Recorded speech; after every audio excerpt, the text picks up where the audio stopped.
Donc, avant d'entamer le fond du sujet, je vais laisser d'abord mon invité se présenter. Bonjour à tous, je m'appelle Issar Lakoun, je suis un expatrié sénégalais qui vit en France depuis environ 15 ans. Donc je suis arrivé en France en 2003 par la voie classique. Après le bac, je suis venu faire mes études en commerce. Donc après mon BTS en commerce, j'ai intégré l'université pour faire une licence en marketing et en gestion. Donc j'ai fini par un master en gestion hôtelière. Donc, naturellement, actuellement, donc, je travaille dans l'hôtellerie, dans le domaine de l'hôtellerie et de la restauration. On va essayer un peu de contextualiser le débat.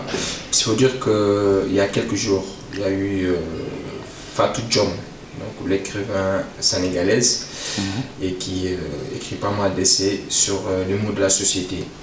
Donc, elle a fait une déclaration fustigeant le comportement de certains Sénégalais.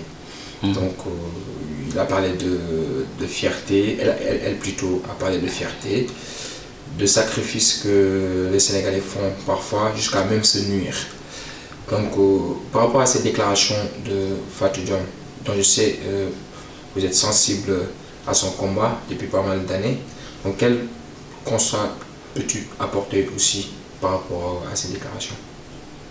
C'est une dame qui doit être écoutée en Afrique, je dirais, même pas au Sénégal, mais en Afrique d'une manière générale. Donc si je reviens sur ses propos, c'est que c'est vrai que c'est un sujet qui est très sensible parce qu'on touche la société sénégalaise. Tout à fait. En tout cas, toucher là, il fait vraiment mal. En fait. Exactement. Quand on veut toucher les sociétés en Afrique, très complexe. Exactement, en Afrique et au Sénégal en particulier, c'est des sujets qui sont quand même sensibles. Mais puisque c'est un sujet complètement sociétal, chacun peut donner son avis là-dessus. Tout à fait. Donc moi, ce que je vais dire aujourd'hui, ça ne concerne que moi et mon avis. Et donc, ça sera ton point de vue. Exactement, c'est mon point de vue personnel, quoi. Donc moi, ce que je pense de l'analyse qu'elle a fait, c'est que au Sénégal, on a besoin déjà des voix comme ça, des voix qui se lèvent comme ça, pour donner un coup de fouet, un coup de réveil. Voilà, parce que j'ai l'habitude de dire que c'est pas une insulte en fait de dire que surtout la jeunesse, je peux me permettre d'attaquer la jeunesse parce que je suis un jeune Sénégalais. Tendance à dire qu'en fait on est une jeunesse dormante. Exactement, on est une jeunesse dormante. Aujourd'hui, on ne doit pas attendre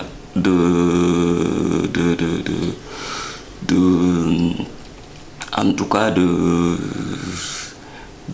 l'État ou alors des gens qui vivent en Occident pour créer un projet ou en tout cas pour mettre en place un projet pour un développement personnel au niveau du Sénégal. On va me dire que c'est facile de dire ça parce que bon voilà, je suis en Europe, j'ai mon boulot, je travaille, mais je dis ça parce que si je fais le parallèle entre la société occidentale et la société sénégalaise, ce qui fait que la société occidentale soit développée, c'est pas le fruit d'un hasard, c'est juste le fruit d'un dur labeur. Je donne un exemple. Ici, tout jeune, à partir de la majorité, et ça porte sur des valeurs. C'est même pas sur le niveau économique du pays, mais ça porte sur des valeurs. Tout jeune, à la majorité en tout cas, et se conscientise et se dit que je ne veux plus dépendre de mon père ni de ma mère. Ça, c'est un premier point. Et ça, quand on est un jeune africain, on arrive ici et on côtoie des gens qui te disent que moi j'ai envie de travailler, j'ai envie de payer mon permis moi-même, j'ai envie de payer ma voiture moi-même. Ça fait un choc. Après ça dépend. C'est aussi la société française qui est bien foutue. Parce qu'un jeune aujourd'hui qui est capable justement de payer son appartement, de payer son permis, d'acheter sa voiture, c'est parce que tout simplement, il a les opportunités aussi en place qui puissent le permettre justement d'accéder à tout ça. Mais par exemple, en Afrique, au Sénégal particulièrement, les jeunes n'ont pas cette opportunité. Même s'ils ont envie de travailler, est-ce qu'il y a vraiment un travail qui les attend quelque part? Il y a un travail qui les attend quelque part, mais est-ce que ce que les jeunes étudiants, moi j'ai été jeune étudiant ici comme je viens de le dire, le travail que j'étais prêt à faire ici, pour en tout cas subvenir à mes besoins, ou pour survivre même, parce que tu n'as pas le choix que de travailler, que de payer ton loyer, que de payer ton transport. Tu n'as pas le choix que de travailler. La question qui se pose, c'est que, notre chère sœur l'a développé sur sa vidéo, c'est que est-ce que ce qu'on est prêt, le sacrifice qu'on est prêt à faire une fois arrivé ici, est-ce qu'on est prêt à le faire en Afrique quand on est dans nos propres pays? Ça, c'est moi qui se le pose. Ce que j'ai fait ici quand j'étais étudiant, est-ce que si j'étais à Cheikh Anta Diop, j'étais prêt à le faire? Si j'étais prêt à le faire, à même niveau de vie, peut-être que j'arriverais à vivre comme l'étudiant, en tout cas en état au Sénégal, comme l'étudiant qui est à l'université de Lille ou à l'université de Paris. Si tu finis ton boulot à 18h et qu'il y a un restaurant par exemple qui cherche quelqu'un pour laver ses assiettes ou pour, je sais pas moi, faire ses assiettes, faire son service, si tu acceptes de le faire à Dakar, peut-être que ça existe des restaurants qui cherchent des étudiants pour faire un petit boulot. Je donne l'exemple de la restauration. Parce qu'ici, ça rapporte rien du tout. C'est pas pour décourager les gens qui vous écoutent, mais tu vas à Dakar pour faire les mêmes boulots que tu fais ici en France, que ce soit pour balayer les toilettes ou pour laver les assiettes, tu n'auras pas cette même paye qui va te permettre de vivre. On dit la vérité aussi. C'est évident parce que de toute façon, on n'a pas les mêmes niveaux de vie. Le SMIC au Sénégal, fais des recherches toi-même et essaie de trouver officiellement le SMIC au Sénégal. C'est le salaire, 40 000. Salaire minimum. Qui est officiel, mais c'est pas du tout respecté. Exactement. Et c'est basé, ce SMIC-là est basé sur quel standard? Où est-ce qu'ils se sont basés pour fixer ce SMIC-là? Je sais pas du tout. Peut-être par rapport au niveau de vie. Au niveau de la vie, société, ouais. Exactement. Donc, il ne faut pas rêver. Il ne faut pas rêver un étudiant qui travaille ici et qui gagne le SMIC français, mais c'est évident. Il faut subvenir à ses besoins. Exactement. Payer son appartement. Exactement. Et ses frais liés à ses études. Voilà. Mais au Sénégal, tu gagnes le SMIC à 30 000 francs. Qu'est-ce que tu veux faire à Dakar, par exemple? Peut-être que tu peux payer ton transport. Oui. Peut-être que tu peux payer ton transport. Peut-être que tu peux payer ton sandwich le midi. Oui. Peut-être que tu peux acheter ta boisson, ton sachet d'eau à 50 francs. Tu sais, en fait, cela ramène à c'est ça. C'est ce qu'a pointé Fatou Diom, le problème de fierté. Exactement. En tout cas, voilà, on en arrive là. En tout cas, tout ça pour dire que mieux vaut travailler et gagner en tout cas le minimum possible et subvenir au minimum que d'aller tendre la main. Vous imaginez comment c'est très très très compliqué de demander. Et si cet étudiant-là a en tout cas l'amour propre, la fierté de se dire que moi je ne veux pas demander à ma mère ou à mon père à la fin du mois mon transport, s'il s'attache, comme on dit en tout cas pour faire une traduction littérale, il va faire ce petit boulot-là. Il n'aura pas besoin de demander en tout cas pour les besoins les plus élémentaires. Après, comme je le disais tout à l'heure, ça c'est l'analyse que j'ai faite. Peut-être que c'est très facile pour moi. Donc cela nous mène à dire qu'il y a quand même un paradoxe, parce qu'on est en train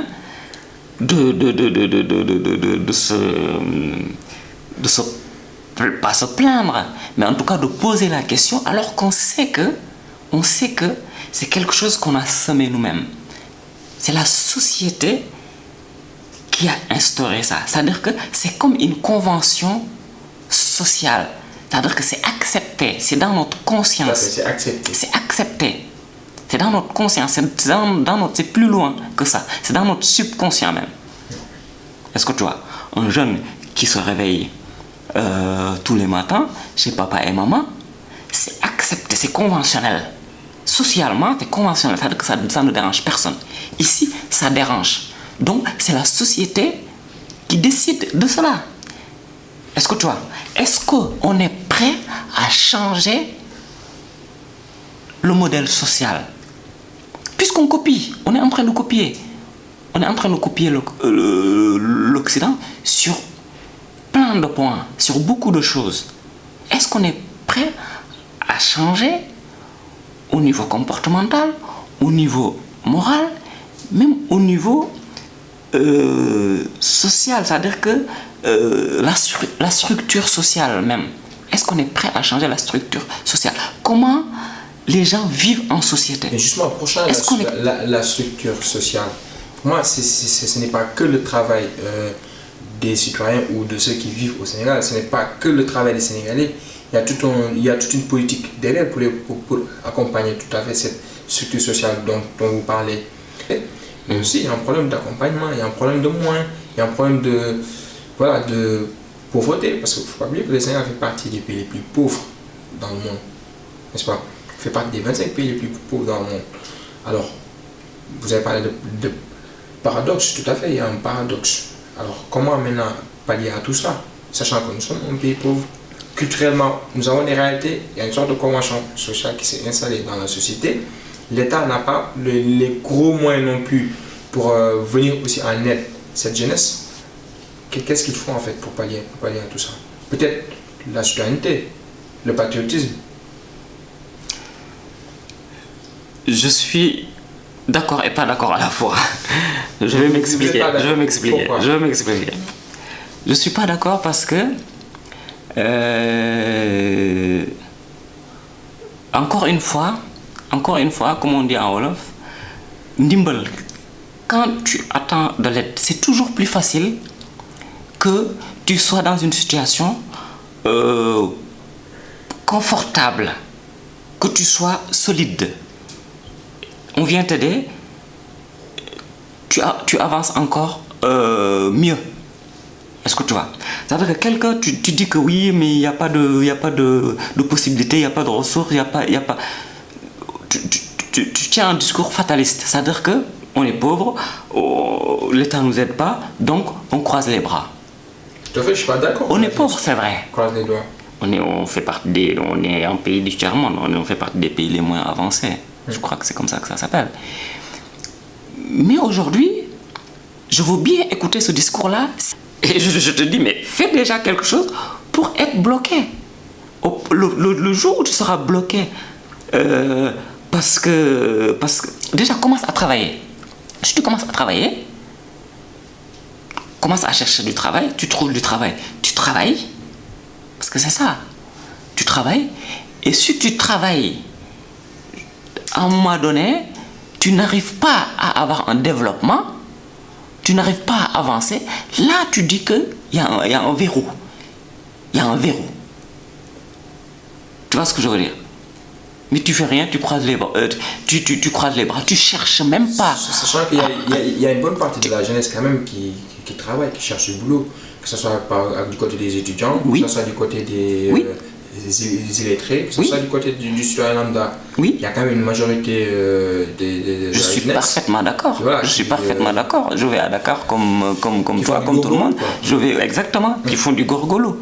Et on ne peut que être en tout cas fier de ces gens-là. Et on ne peut que les inciter, en tout cas, exactement, à continuer sur ça, parce qu'on n'a rien sans rien. Les gens les plus riches au Sénégal, ils ont comment, de tout le monde entier, ils ont commencé par quelque chose. Généralement des illettrés. Et généralement, tu le dis, des illettrés, et généralement, ils ont commencé par des métiers qui pouvaient être mal vus. Exactement, mal vus. Ou alors, les gens les prenaient pour des fous quand ils ont commencé. Les gens les prenaient pour des fous. Je pourrais en donner des exemples. Je ne veux pas, voilà, je veux pas rentrer des détails, mais on peut en donner des exemples. Tout le monde ne peut pas être bureaucrate. Tout le monde ne peut pas être politicien. Tout le monde ne peut pas être footballeur professionnel. Tout le monde ne peut pas être lutteur. Tout le monde ne peut pas être, en tout cas, je cite ça parce que c'est l'argent facile. Le Sénégalais aime gagner l'argent tout de suite sans suer. Ça aussi, c'est encore une fois, moi j'ai pas de leçon à donner à qui que ce soit. Après, c'est juste des... un message peut-être. Un message, c'est que, voilà, déjà pour des raisons morales, moi personnellement, je pense avec toute modestie, une personne qui a la chance d'être ici, en tout cas de travailler, de gagner sa vie bien ou moins bien, c'est vrai que si on compare les niveaux de vie, on rentre au Sénégal, on se retrouve avec plus d'argent. Un peu plus d'argent que si on était... on va manger des patates et des pâtes. Exactement. Comme a dit Fatou Diom. C'est dans nos valeurs, parce qu'il faut retourner à la source. Dans nos valeurs, c'est toujours apprécier la discrétion, c'est toujours apprécier un comportement humble. On peut être ici, rentrer au Sénégal, faire comme tous les Sénégalais, manger du tiep, manger du lard, manger s'habiller comme monsieur XY qui est dans ton quartier, sans montrer à tout le monde que je viens d'Espagne, de Suède ou de la Hollande. Qui n'ont pas cette possibilité-là. Moi, c'est ce que j'en pense, qu'on respecte les gens qui sont restés au Sénégal, qui n'ont peut-être pas la possibilité d'avoir les nouvelles baskets qui sortent, le nouveau iPhone qui sort. Un jour, qu'est-ce qu'il a incité à prendre une pirogue pour traverser la Méditerranée? C'est parce qu'en fait, dans ce village, il y a eu des gens qui venaient de France, d'Espagne, qui savaient très bien, qui avaient des matériels. Exactement. Et qui se montraient. Exactement. Nous, on a une belle vie là-bas, on a nos apparts. Et ce qui a incité aux jeunes à prendre la mer, et à son arrivée ici à Paris, il a été choqué. Et le choc qu'il a eu, c'est en fait, il a rencontré ces gens-là qui se disaient qu'ils avaient une belle vie ici. Et en fait, ces gens n'avaient même pas de toit. Et ils s'entassaient dans des chambres de 9 mètres carrés. Exactement. Tu vois. Exactement. Donc voilà, c'est vraiment un problème aussi à dire que chaque Sénégalais doit aussi prendre en considération, mais que les Sénégalais arrêtent d'être dupes. Quelqu'un qui a une belle vie, il va pas venir te dire ah moi j'ai une belle vie. Mais je pense que... Je crois que c'est toujours le contraire, tu vois. Ceux qui ont une vie de misère ici, c'est ces gens-là en fait qui sont complexés et qui vont retourner en fait essayer de vendre du rêve parce qu'ils sont complexés de leur situation. Je crois que c'est le moment en fait de dire la vérité aux Sénégalais. Maintenant, est-ce qu'on peut parler de la passivité des Sénégalais? Vous pensez que la société sénégalaise est une société passive, dans la mesure où ils attendent toujours du prochain, que ce soit l'engagement citoyen, le patriotisme? Je vais quand même finir sur le dernier point qu'on a développé, parce qu'en fait, l'espoir que j'ai, c'est qu'aujourd'hui, avec les nouvelles technologies qui existent aux communications, comme tu dis, les Sénégalais, ils sont pas dupes. Tout le monde sait maintenant, parce qu'aujourd'hui, dans chaque famille, de près ou de loin, il y a quelqu'un qui est en Europe. Et aujourd'hui, les gens commencent à enlever leur manteau, de jeter là-bas et de dire que arrêtez, on galère nous aussi, comme tout le monde. Des fois, on a des fins du mois difficiles. Des fois, on a... Est-ce que tu suis cette pression sociale? Est-ce que vous suivez cette pression sociale? Je ne peux pas l'appeler comme je ne veux pas l'appeler en tant que... Fatou Diom a déclaré que même si quand elle voit un numéro du Sénégal, elle a peur de décrocher, sachant qu'elle sait déjà qu'on lui demande de l'argent. Justement, c'est pas ça la solution. La solution, c'est les gens qui continuent à ne pas se réveiller, qu'on les réveille, qu'on leur dit l'argent ne tombe pas des arbres. On travaille pour le gagner. Et ici, on vit dans une société, et quand tu vis dans une société, tu as des droits, tu as des obligations. Tu as une maison, tu payes ton loyer. Tu payes ton eau, tu payes ton électricité, tu as des charges comme tout le monde. Tu payes tes impôts, tu manges. Exactement. Tu as peut-être une voiture, tu payes de l'essence, etc., etc. Ici, quand tu es tout seul, c'est comme si ça ne change rien. C'est-à-dire que c'est comme si tu vivais avec 10 personnes. Tu as un appartement, tu as des charges. Il faut dire la vérité. Quelqu'un qui t'appelle pour te demander si tu peux, tu fais. Si tu peux pas, tu dis je ne peux pas. Je ne peux pas le faire. C'est la question de je ne fierté peux pas le faire. dont Fatou Diom a évoqué. C'est pas une fierté. Complexé peut-être. C'est pas une fierté. Être fier, c'est dire la vérité. Être fier, c'est ça. C'est dire la vérité. C'est ça qu'on a appris dans nos sociétés. C'est dire la vérité et pas se cacher derrière la vérité. Pour moi, c'est le contraire. Quelqu'un qui n'est pas fier, il ne dit pas la vérité. Par contre, quelqu'un qui est fier, il dit stop, je ne peux pas le faire. Munu moko. Je ne peux pas le faire. Je n'ai pas la possibilité de le faire. Je n'ai pas de sous à te donner.